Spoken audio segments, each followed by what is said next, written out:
ఆరాధన ఆరాధన గట్టిగా యేసయ్యా ఆరాధన ఆరాధన మనస్ఫూర్తిగా ఆరాధన ఆరాధన నా యేసయ్యా ప్రేమించుదన్ అధికముగా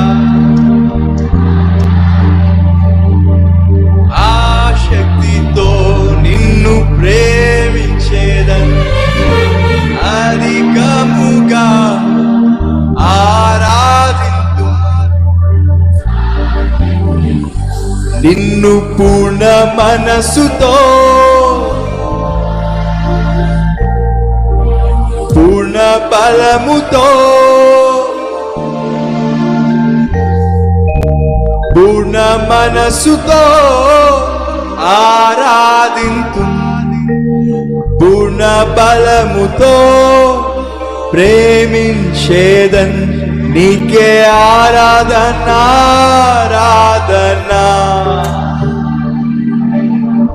ఆరాధన ఆరాధన ఆరాధన ఆరాధన ఆరాధన ఆరాధన.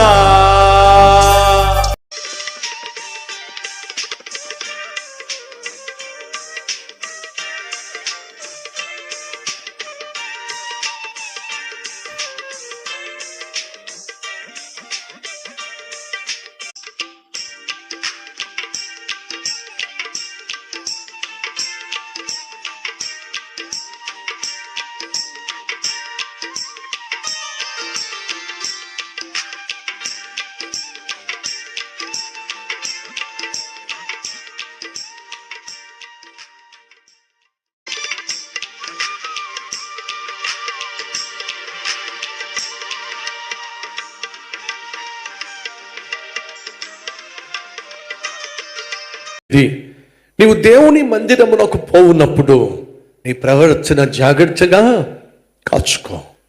బుద్ధిహీనులు అర్పించినట్లుగా బలి అర్పించుట కంటే సమీపించి ఆలకించుట మేలో. 4వ వచనము, నువ్వు దేవుని మొక్కుబడి చేసి కొనిన ఎడల దానిని చెల్లించుటకు ఆలస్యము చేయదో. బుద్ధిహీనుల యందు ఆయనకి ఇష్టము లేదో. బుద్ధిహీనులంటే దేవునికి ఒడంబడిక చేసి దేవునికి మాటిచ్చి మాట తప్పే వాళ్లను బైబిలు ఏమని పిలుస్తుంది? బుద్ధిహీనులో. నీవు మొక్కుకొనిన దానిని చెల్లించుమో. నీవు మొక్కుకొని చెల్లింపకుండుట కంటే మొక్కుకొనక ఉండుటయే మేలో.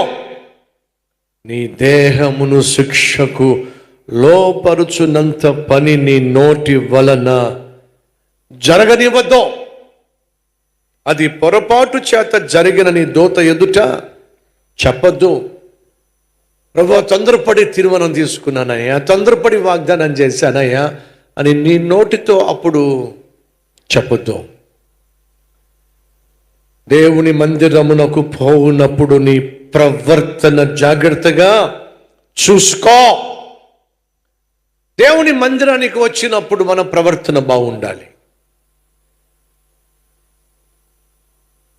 కాలు మీద కాలు వేసుకుని కూర్చోవడం, పక్క వాళ్ళకి కాలు తగిలే విధంగా ఇబ్బందికరంగా కూర్చోవడం, దేవుని మందిరానికి వచ్చి శుభ్రంగా పడుకోవడం, కాళ్ళు బార్లా చాపుకోవడం, పక్క వాళ్ళతో అనవసరంగా ముచ్చట్లు పెట్టుకోవడం, దేవుని మందిరంలో కూడా సెల్ ఫోన్ని ఆన్ చేయడం, సెల్ ఫోన్లో రీల్స్ చూసుకోవడం, దేవుని మందిరానికి సగంలో రావడం, సగంలో బయటికి పోవడం, నువ్వు లేచి వెళ్తున్నప్పుడు పక్క వాళ్ళకి ఇబ్బందిగా ఉంటుందనేటటువంటి ఇంకిత జ్ఞానం కూడా లేకుండా మందిరంలో కుదురుగా కూర్చోలేకపోవడం మంచిది కాదండి. నువ్వు దేవుని మందిరానికి వెళుతున్నప్పుడు నీ ప్రవర్తన జాగ్రత్తగా చూసుకో. 2వ వచనము, దేవుడు ఆకాశమందున్నాడో నీవు భూమి మీద ఉన్నావు, కావున నీ మాటలు కొద్దిగా ఉండవలెను.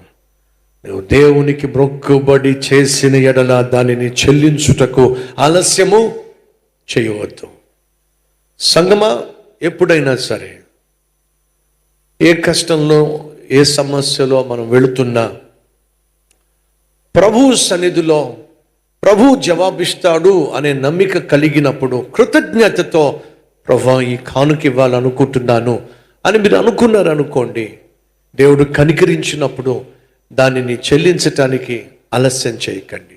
నా కుమారుణ్ణి నా కుమార్తెను ప్రభుని సేవకు అంకితం చేస్తాను అన్నారు అనుకోండి, అర్పించండి. నాకు అప్పటికి ఇంకా పెళ్లి కాల, నా వయసు సుమారు 18-19 సంవత్సరాలు. ఆ 18-19 సంవత్సరాల వయసులోనే నేను ఎక్కువ సమయం నా పిల్లల కోసం ప్రార్థన చేసేవాడిని. అంటే అప్పుడు నాకు ఇంకా పెళ్లి కాల.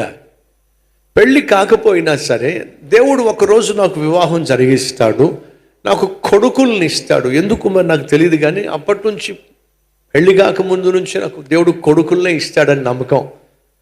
ఎందుకు ఆ నమ్మకాన్ని దేవుడు పెట్టాడు?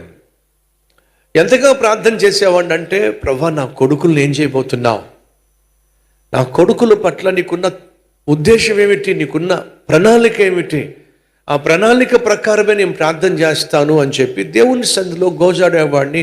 ఒక కాలేజీ స్టూడెంట్గా నేను ప్రార్థన చేస్తున్నప్పుడు దేవుడు నాతో మాట్లాడాడు. నీ మీద నేను ఉంచిన నా ఆత్మను నీ బిడ్డల మీద కూడా ఉంచుతాను, నీ నోట ఉంచిన నా వాక్కును నీ బిడ్డలకు బిడ్డల బిడ్డలకు నీ సంతతికి నేను అనుగ్రహిస్తాను అని దేవుడు నాకు వాగ్దానం చేసినప్పుడు అప్పుడే నేను తీర్మానం తీసుకున్నా. నాకు పుట్టే బిడ్డలు దేవుణ్ణి సేవించాలి, దేవుని సేవే చేయాలి. అదే తీర్మానం తీసుకున్నా. అదే నా పిల్లలకు కూడా చెప్పా. సాహస్ ప్రిన్స్ కావచ్చు, సుహాస్ ప్రిన్స్ కావచ్చు, చిన్నప్పటి నుంచి ఇదే చెప్తూ వచ్చాను. దేవుడు నాకు మాటిచ్చాడు,